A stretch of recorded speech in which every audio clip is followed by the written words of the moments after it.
पाकिस्तान के अंदर हिंदू रह के दिखाए ना किस प्रकार कितना दुर्व्यवहार करते हैं। उस राष्ट्र को भी तोड़ने की अगर कोई कोशिश करता है वो देश का हितैषी नहीं हो सकता और ना उसको बख्शेंगे ना उसको रहने देंगे। सर आप और ये जो कांग्रेस जो 70 साल से या अन्य लुटेरे जो 70 साल से देश को लूटने का काम कर रहे थे, उनकी आज वो लूट पिछले 9 सालों से बंद हुई है। वो लुटेरों ने उस पुराना नाम जो चल नहीं सकता था, इसलिए इसको तोड़ मरोड़ के इंडिया भी नहीं INDIA ऐसा नाम रखा है उन लुटेरों ने। तो अगर कोई नकली माल के ऊपर दूसरा लेबल असली लगाकर उसको बेचने की प्रयास करे, इतना पागल कोई नहीं है। कहीं न कहीं आपकी बात दुरुस्त है कि मुख्यमंत्री को एक बहुत बड़े जिम्मेवार आदमी होता है और भारतीय जनता पार्टी का वो बिल्कुल मतलब 9 साल से मुख्यमंत्री है। उनको कोई भी बात भारतीय जनता पार्टी तो ये सोच ही नहीं सकती ऊपर का नेतृत्व कि भाई किसी के साथ मजाक के व्यंग में जनता से बात की जाए। माननीय मोदी जी का हर समय ये रहता है कि मैं किस प्रकार अपने आखिरी सांस तक जनता का लाभ और जनता की भलाई पहुंचा सकूं और भला कर सकूं। ये माननीय अगर मुख्यमंत्री जी ऐसा कुछ बोलते हैं, उनकी अपनी समझ हो सकती है। भारतीय जनता पार्टी तो इस प्रकार का ना तो अलाउड करेगी, बाकी इस बात को नेतृत्व देखेगा और इस बात का नेतृत्व देखेगा और उनको समझाने का, अगर कहीं पे उन्होंने गलती की है, समझाने का भी प्रयास करने का एक राक्षस प्रवृत्ति का काम किया है।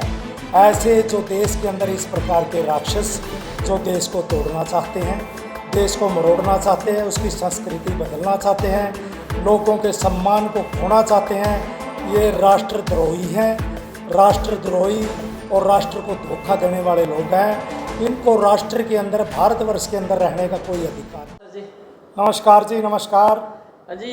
एक बड़ा जो है सोशल मीडिया पे वायरल हो रहा है, जो अपने तमिलनाडु के मुख्यमंत्री है MK स्टालिन, उनके बेटे उदयनिधि स्टालिन ने एक बयान दिया है कि जो अपना सनातन धर्म है कि ये एक बीमारी है। और फिर जो राष्ट्रीय अध्यक्ष हैं कांग्रेस के खड़गड़े, उनके बेटे ने कहा है कि ये एड्स की तरह है सनातन धर्म।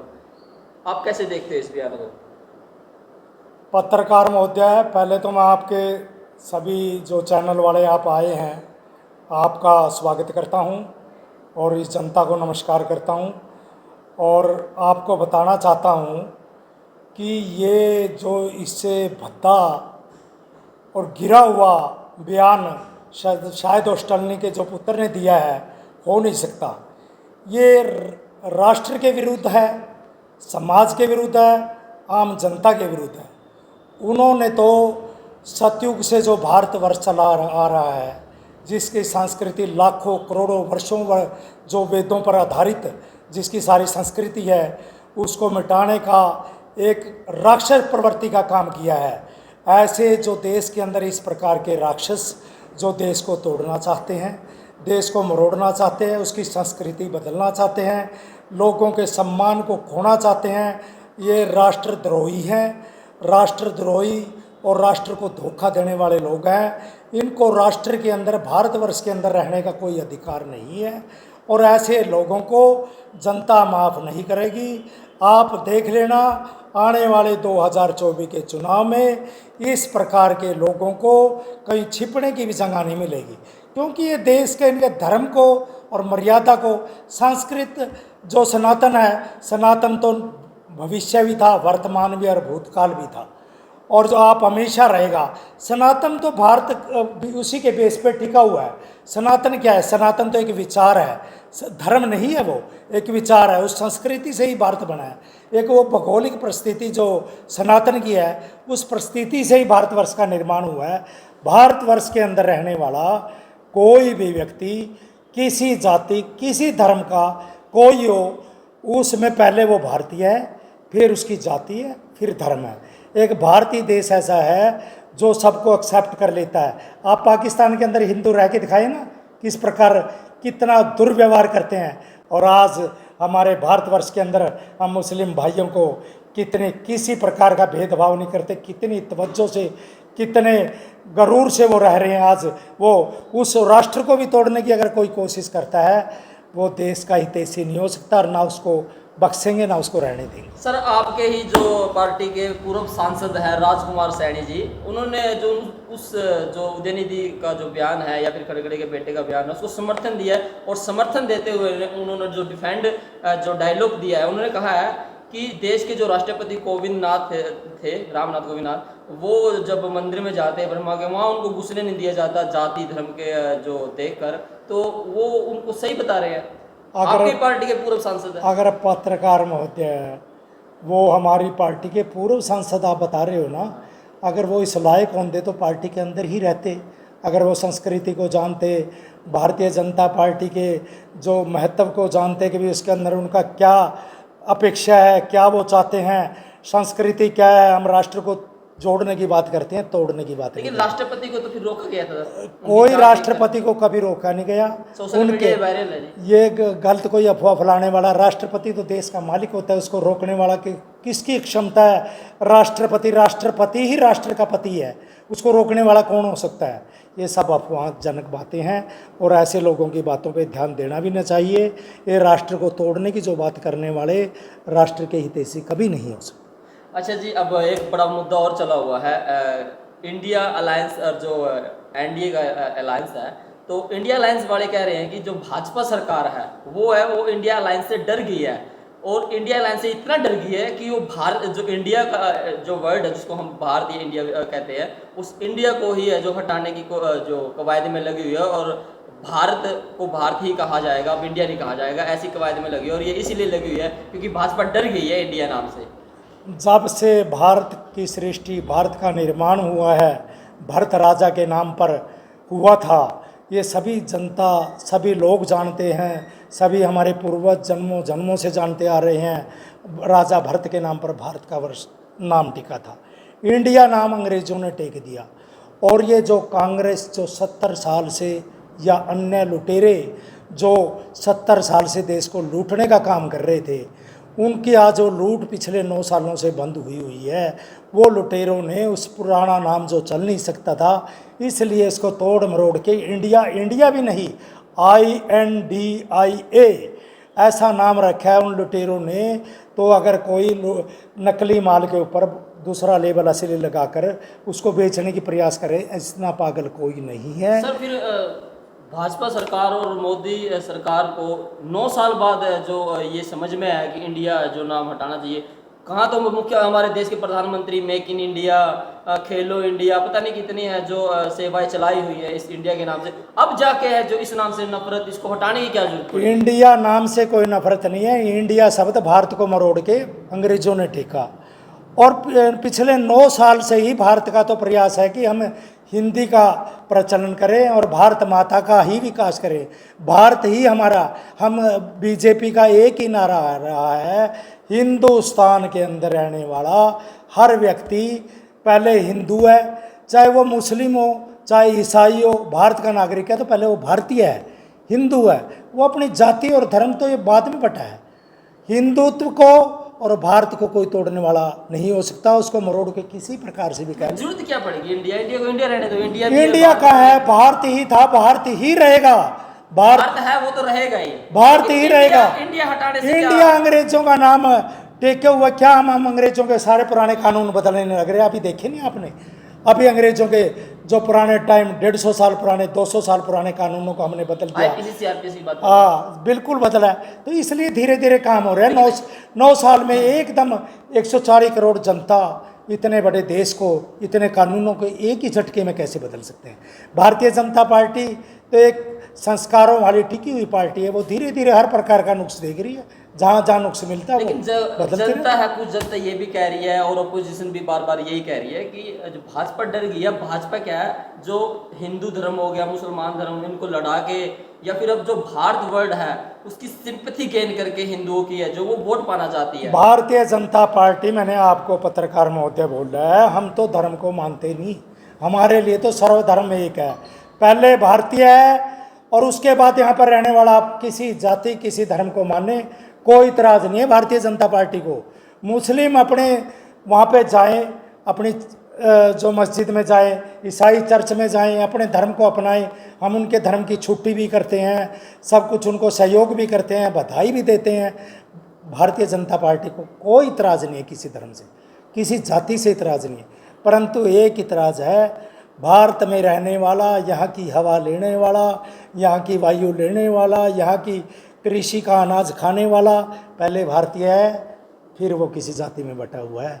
अगर वो अपने आप को भारतीय नहीं समझता, उसको रहने का यहाँ कोई अधिकार नहीं है, हम उसको हम रहने भी नहीं देंगे। नहीं, सबसे पहले ये आपने बड़ी अच्छी बात की, सबसे पहले हम भारतीय है, उसके बाद है जो धर्म जात वो बाद में आती है। लेकिन सर एक बात और मैं आपसे पूछना चाहूँगा, जैसे ये इंडिया अलायंस की अलग बात होगी और जो एनडीए है ये अलग है। अब फिलहाल है जो G20 सम्मेलन भी चला हुआ है, इसको आप कैसे देखते हैं सर? G20 सम्मेलन, पत्रकार महोदय, जो ये चला हुआ है, इसकी मेज़बानी जो भारत कर रहा है, ये आज विश्व स्तर में रिकॉर्ड की बात है कि एक किस्म का जो आज मेज़बानी का भारत जैसे देश को, जिसको गिनते भी नहीं थे विश्व के नक्शे पर पिछले 70 सालों में, उसको आज माननीय मोदी जी ने उस स्तर पर पहुंचा दिया है कि विश्व की 3 प्रमुख शक्तियों में भारत का नाम आने लग गया है। आज मोदी जी ने दावा किया है कि 2024 के अंदर जो आर्थिक स्थिति, ये गारंटी लिख के देता हूँ कि विश्व की तीसरी आर्थिक स्थिति होगी हिंदुस्तान। तो आज हिंदुस्तान कहाँ से कहाँ पहुँच गया है, क्या जनता ये जानती नहीं? कितना ये गुमराह करेंगे, गुमराह करने से क्या? सर जनता तो बार बार यही पूछ रही है कि 2 करोड़ नौकरी का वादा किया था, 100 स्मार्ट सिटी का वादा किया था, बुलेट ट्रेन का जो वादा किया था, हर प्रकार का वायदा जो किया था उससे भी ज़्यादा बढ़कर पूरा हो रहा है। आज आप देख रहे हैं राष्ट्रीय स्तर पर इतने नेशनल हाईवेज़ कभी हमारे 70 सालों में या पश्चिमी देशों में भी नहीं है जितने आज बना रहे हैं। अपना इंफ्रास्ट्रक्चर बढ़ाने के लिए रेलें, वंदे मातरम ट्रेन ऐसे ऐसे जगह पे जाने लग गई जहाँ पे हम कभी सोच भी नहीं सकते थे। आज माता वैष्णो देवी पे सीधी ट्रेन जाती है, जहाँ की चढ़ाई पे पहुँचने के लिए वहाँ हम ये भी नहीं सोच सकते थे कार वहाँ ले जा सकते हैं कि नहीं ले सकते। लेकिन महंगाई भी एक बड़ा मुद्दा, महंगाई महोदय जी, हमारे प्रधानमंत्री नरेंद्र मोदी जी ने भी महोदय जी, महंगाई किस स्तर पे आप जोड़ोगे? अगर हम किसान की बात करें, अगर किसान को अपनी फसल के पूरे दाम नहीं मिलेंगे, अगर हम 2250 रुपये उनके गेहूं के दे रहे हैं उनको, अगर वो उनको नहीं मिलेंगे तो उनका घाटा कैसे पूरे होगा? हमने किसानों को 2250 का जो अगर वो लेके उससे जो मटेरियल बनना है, सभी चीज़ उससे बननी है जो उस बेस की, तो उनमें अगर थोड़ा सा बढ़ भी जाएगा तो इस किसान का भी तो सोचिए ना, जो धरती पुत्र वो धरती पे पैदा करके वो मेहनत करके उसको भी तो अपना हक मिलना चाहिए। भारतीय जनता पार्टी सिलेंडर अगर आप देखोगे श्रीमान, वो कांग्रेस, वो भ्रष्टाचारी जो ये ठगों का दल इकट्ठा हुआ है, बात करते हैं 2013 के अंदर 900 रुपये का सिलेंडर था और 1000 रुपये ब्लैक थी और धूप में खड़े होकर वो सिलेंडर मिलता था। कितने का पड़ गया?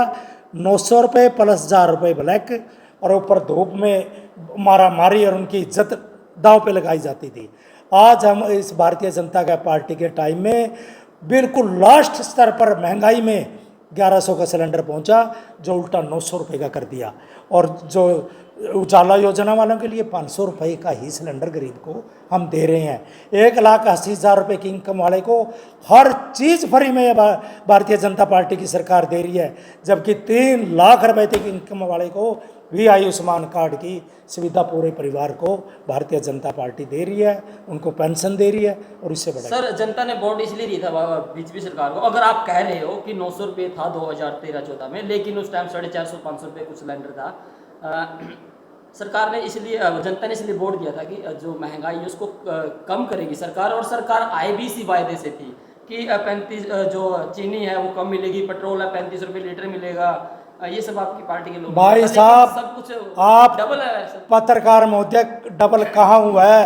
आप 10-15% को आप डबल क्यों बना रहे हो? आप देखिए जो इंटरनेशनल मार्केट पे चलती है प्राइस, और इंटरनेशनल प्राइस के हिसाब से आज भारत के अंदर हर चीज़ का मूल्य सबसे कम है। अगर सोने गोल्ड के ऊपर पूरा वर्ल्ड की इकोनॉमी चलती है, गोल्ड का रेट आप ये देखिए कि पिछले 9 साल में कहाँ से कहाँ पहुँच गया। जो गोल्ड किसी भारत का या किसी भारतीय जनता पार्टी के हाथ की चीज़ नहीं है, वो वर्ल्ड ट्रेड है। उसके हिसाब से डॉलर का रेट और गोल्ड का रेट, एक्साइज ड्यूटी तो वो कम कर ही सकती है क्षेत्र की जो एक्साइज ड्यूटी, जहाँ तक अगर एक्साइज ड्यूटी को सारी को ख़त्म कर दें तो ये इंफ्रास्ट्रक्चर कुछ जो हम हद दे तक रहे कम कर- हैं, कुछ हद ये तक इतना कम कर अच्छा सकते हैं। इंफ्रास्ट्रक्चर कहाँ से आएगा आपको? कुछ हद ये तक कम कर सकते हैं ना एक्साइज ड्यूटी को। वो एक्साइज ड्यूटी समय समय पर कम करते हैं जब ज़रूरत पड़ती है। अगर भाव जनता इतना टैक्स दे रही है, जीएसटी टैक्स भी दे रही है, हर तरह की टैक्स दे रही है, उसके GST बावजूद भी एक्साइज ड्यूटी कम नहीं की जा रही है। आपको और महंगाई है जो कि तो आपको बनी मैं हुई है। बताता हूँ, अमेरिका में जैसे हम यहाँ पे डायरेक्ट इनकम टैक्स पे करते हैं, अमेरिका के अंदर इनकम टैक्स काट के ही हर चीज़ की नौकरी दी जाती है। वहाँ पे करने की ज़रूरत नहीं है, वो लोग पहले ही काट के और पे करते हैं, और दिखाने में ये आता है कि भाई वहाँ तो कोई टैक्स लगता नहीं, यहाँ पे टैक्स लगता है।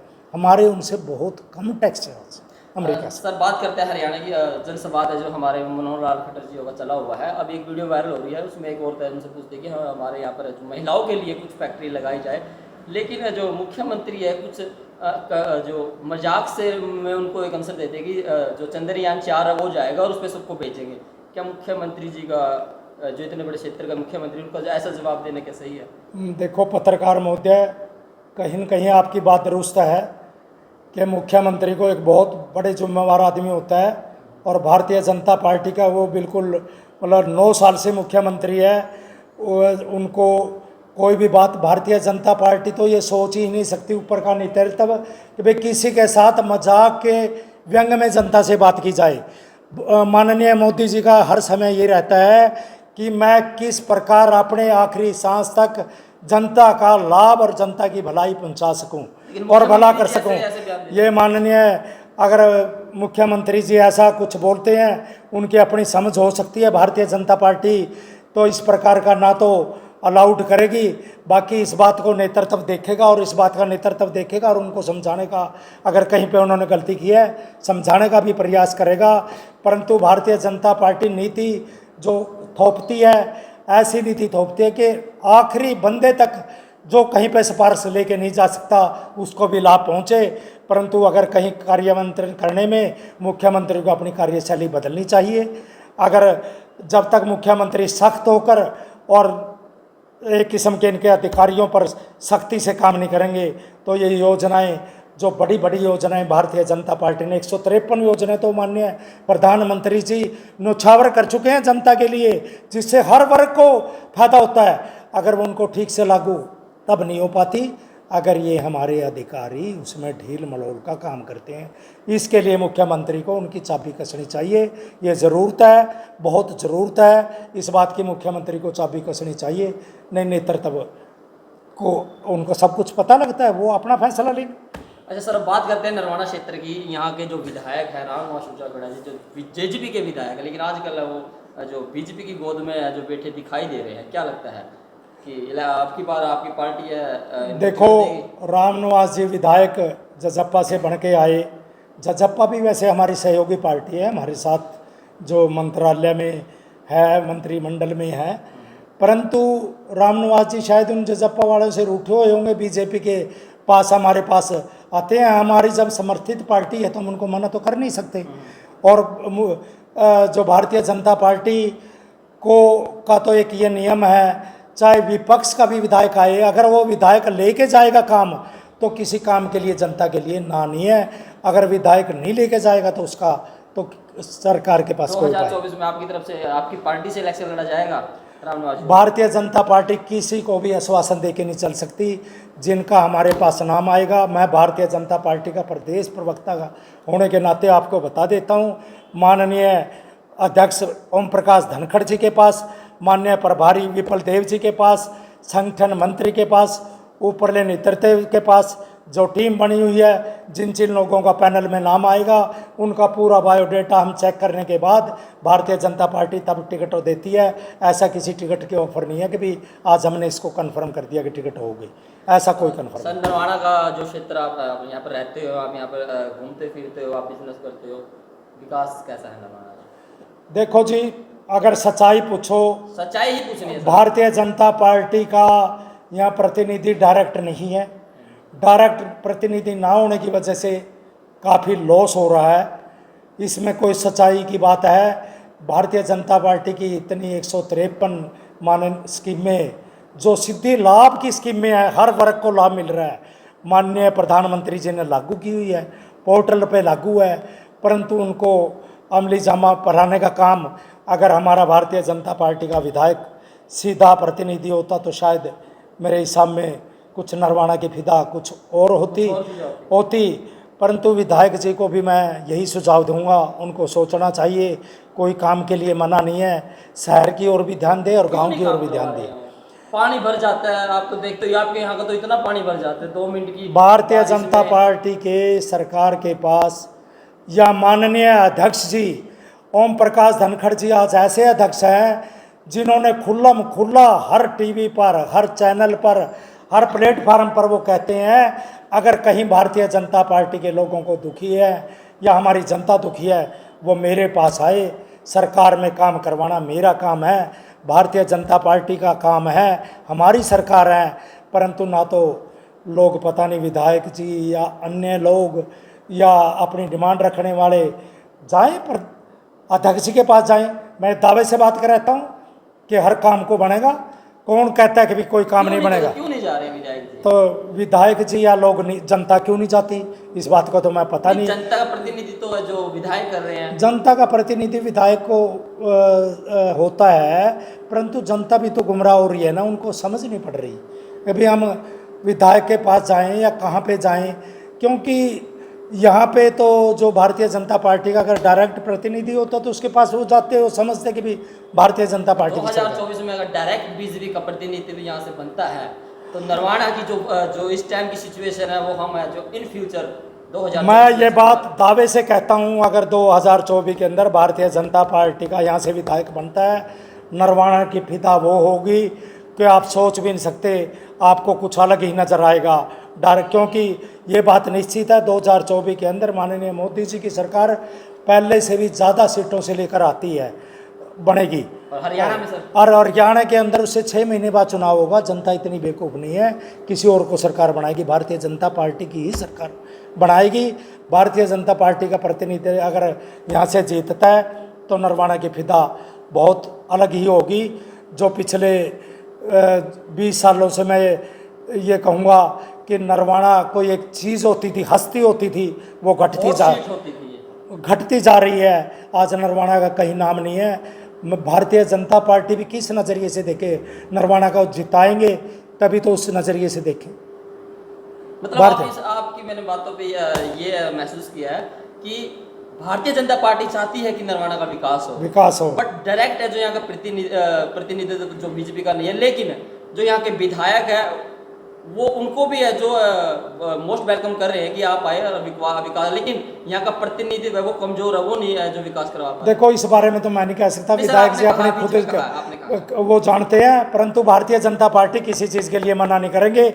अगर मुख्यमंत्री कोई काम नहीं करता, मैं ये दावे से कहता हूँ आप प्रदेश अध्यक्ष प्रदेश प्रभारी के पास आइए, वो काम तुरंत होगा, कोई रोक नहीं सकता भारतीय जनता पार्टी के काम को। अगर उसके पास आएगा तो मैं मुख्यमंत्री का तो सरकार के मालिक हैं, वो तो अपने कलम से सब कुछ कर सकते हैं, अगर वो नहीं करते तो इसके लिए संगठन भी तैयार है। ठीक है सर, धन्यवाद। जय हिंद, जय भारत।